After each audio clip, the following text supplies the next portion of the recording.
To ma-share lang ako sa ngakon nga nadangtan halin sang nag-isa na ako katuig subong nga nagmasakit.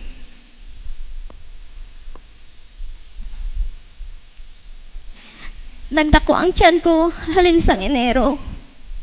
Halos daw nga nang pariyo siya na ang gabusong nga daw bata ikaw.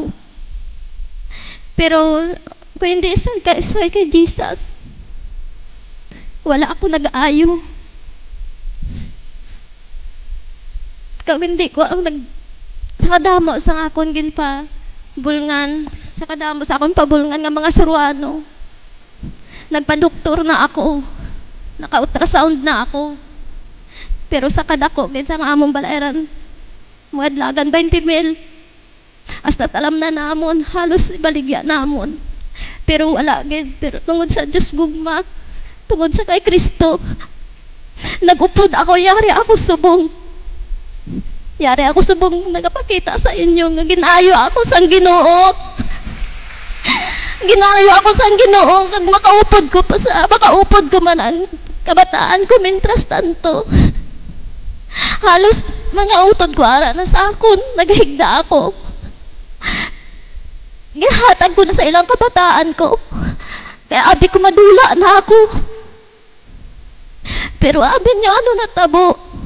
Amba ko sa utod ko. Pabayin niyo na ako. Ginaampo ko na sa iya. Ang akong sakit. Ginaampo ko na sa Ginoo. Ang akong sakit nga ini. Sa tuman ko nga pag-ampo sa mahal nga Ginoo. Subong nakita ako na nga may Diyos gali kita.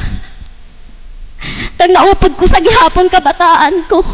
Kung hindi sa Diyos gugma, kung hindi sa amusad ni, wala siguro na ako, nadula na ako sa kabataan ko. Pero subong naupod ko, bata ako, duha na lang kami.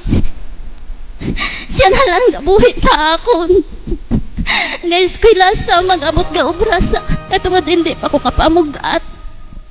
Pagkapasalamit gid ako sa Ginoo. Nga waya kami gimpabayaan, waya gimpabayaan ng kabataan ko. Ari sa gihapon sa luyo ko. Siguro mo na ma-share ko sa inyo.